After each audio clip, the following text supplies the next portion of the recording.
उदय सामंत निवडणुकीपूर्वी ज्या पक्षाची सत्ता येणार आहे त्या पक्षामध्ये उडी मारणारे, निवडून येणारे आणि निवडून आल्यानंतर गेली 20 वर्ष झालं सत्तेमध्ये सहभागी होऊन मंत्रिपद मिळवणारे हे एकमेवच. असं म्हटलं जातं की उद्धव ठाकरे यांच्यामुळे 2014ला त्यांची बुडणारी जहाज ही वाचली होती. मात्र ऐन वेळी त्यांनी उद्धव ठाकरे यांच्याशी दगाबाजी केली. मात्र गेली 20 वर्ष झालं जिकडं वारा वाहील तिकडं तोंड करून निवडून येणारे आणि सत्तेमध्ये राहणारे उदय सामंत यांना पहिल्यांदाच यावेळेसच्या विधानसभा निवडणुकीमध्ये भयंकर अडचणीचा सामना करावा लागणार आहे. आणि उद्धव ठाकरे यांनी यावेळेस विधानसभामध्ये रत्नागिरी विधानसभा मतदारसंघामध्ये असा काही सुरुंग लावलेला आहे की यावेळेस उदय सामंत यांना निवडून येण्यासाठी भयंकर उठाठेव करावे लागणार आहे. खरं तर 2009 मध्ये उदय सामंत हे रत्नागिरीचे पालकमंत्री होते. मंत्री पदावर ते होते. असं असताना 2014 मध्ये कोकणामध्ये शिवसेनेची भयंकर लाट होती. युती तुटल्यानंतर त्यांनी राष्ट्रवादी काँग्रेस पक्षाचा त्याग केला आणि सरळ शिवसेनेमध्ये प्रवेश केला. खरं तर त्यावेळेस त्यांना पक्षामध्ये घेऊ नये यासाठी शिवसेनेचे त्या ठिकाणचे स्थानिक निष्ठावंत यांनी जोरदार प्रयत्न केले होते. उदय बने यांना त्यावेळेस शिवसेनेकडून निवडणूक लढवायची होती. गेल्या कित्येक 20 ते 40, 25 ते 30 वर्ष सतत वेगवेगळ्या जिल्हा परिषद गटामधून ते निवडून येत होते आणि त्यामुळं आमदारकीसाठी त्यावेळेस ते उभे राहिले असते तर ते 100% निवडून आले असते. मात्र उदय सामंत यांनी अशी काही जादूची कांडी चालवली की त्यांना शिवसेनेमध्ये प्रवेश तर मिळाला आणि त्या ठिकाणी निवडून आल्यानंतर पहिल्या झटक्यातच मंत्रिपद सुद्धा मिळालं.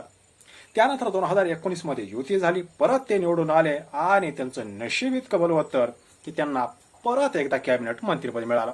मात्र आपल्याला माहितीनंतर बंड झालं. मात्र बंड ज्या क्षणी झालं त्या क्षणी ते पहिल्या ट्रिपमध्ये एकनाथ शिंदे यांच्या सोबत सुरतेला गेले नाहीत. असं म्हटलं जातं की संध्याकाळी उदय सामंत हे मातोश्रीवर आले. त्या ठिकाणी त्यांनी नाश्ता वगैरे केला आणि असं म्हटलं जातं की अन्नाची शपथ घेऊन त्यांनी प्रॉमिस केलं की ते ठाकरे यांना सोडून जाणार नाही. मात्र दुसऱ्या दिवशी सकाळी बातमी येते की उदय सामंत हे गुवाहाटीला पोहोचले. मात्र एवढं सगळं असताना सुद्धा यावेळेस उद्धव ठाकरे यांनी नेमकं अशी काय गेम केलेली आहे की उदय सामंत यांना स्वतःच्या विधानसभा मतदारसंघामध्ये निवडून येणं सुद्धा मुश्किल झालंय. यावेळेस नारायण राणे हे रत्नागिरी सिंधुदुर्ग लोकसभेच्या आखाड्यामध्ये होते. त्यांच्या विरोधामध्ये विनायक राऊत होते. अर्थात विनायक राऊत यांचा पराभव झाला. मात्र सिंधुदुर्गमधील 3 विधानसभेमधून नारायण राणे यांना भरघोस लीड मिळाली. एकनाथ शिंदे यांनी आपल्या आमदारांना आणि मंत्र्यांना टार्गेट दिलं होतं. तसं बघितलं तर उदय सामंत हे आर्थिकदृष्ट्या गडगंज आहेत आणि गेले कित्येक वर्ष कित्येक टर्म त्यांच्या घरामध्ये ते स्वतः मंत्री आहेत.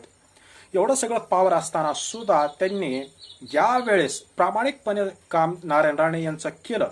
सुरुवातीला निलेश राणे यांनी निकालानंतर उदय सामंत यांना रडारवर घेतलं.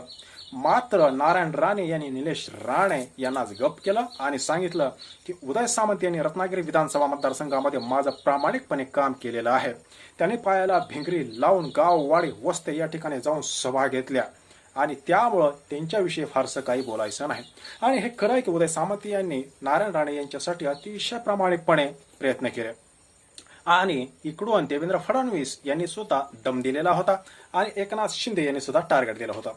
एवढं सगळं असताना सुद्धा, इतकी आर्थिक पॉवर असताना, मंत्रिपद असताना सुद्धा त्यांना आपल्या स्वतःच्या रत्नागिरी विधानसभा मतदारसंघामधून नारायण राणे यांच्यासारख्या बलाढ्य उमेदवार असताना सुद्धा लीड देता आली नाही. भले हे नारायण राणे जिंकले जरी असले तरी ते सिंधुदुर्गामधले जे काय कणकवली आणि कुडाळ आणि सावंतवाडी हे जे 3 विधानसभेचे मतदारसंघ आहेत त्यांच्या जीवावर जिंकले. मात्र इतकं सगळं फेवरमध्ये असताना 10 वर्ष विनायक राऊत त्या ठिकाणी स्टँडिंग खासदार असताना सुद्धा रत्नागिरीमधून लीड का भेटली नाही याचं त्यांना आजपर्यंत सुद्धा स्पष्टीकरण देता आलेलं नाही. आणि त्यामुळं त्या दिवसापासूनच उदय सामंत यांचं टेन्शन वाढलं. बरं, त्यात यावेळेस ठाकरे गटानं आपल्या निष्ठावंतांना उमेदवारी द्यायचं ठरवलं. त्यामुळं तब्बल 3 ते 4 जण हे इच्छुक होते आणि त्यांनी अग्रेसिव्ह मोड घेतला होता. आपल्यालाच उमेदवारी पाहिजे हा हेका त्यांनी धरला. पण उद्धव ठाकरे यांनी अतिशय पद्धतशीरपणे उदय सामंत यांच्या मतदारसंघाला सुरुंग लावला.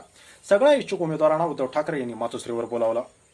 उद्धव ठाकरे यांनी सांगितलं की उदय सामंत म्हणजे एक आर्थिक पॉवर सेंटर आहे आणि तुम्ही त्यांना इतके जण इच्छुक जर उभे राहिलात आणि त्या ठिकाणी बंडखोरी केली तर त्यांची जी आर्थिक सत्ता आहे त्याचा तुम्ही मुकाबला कसा करणार.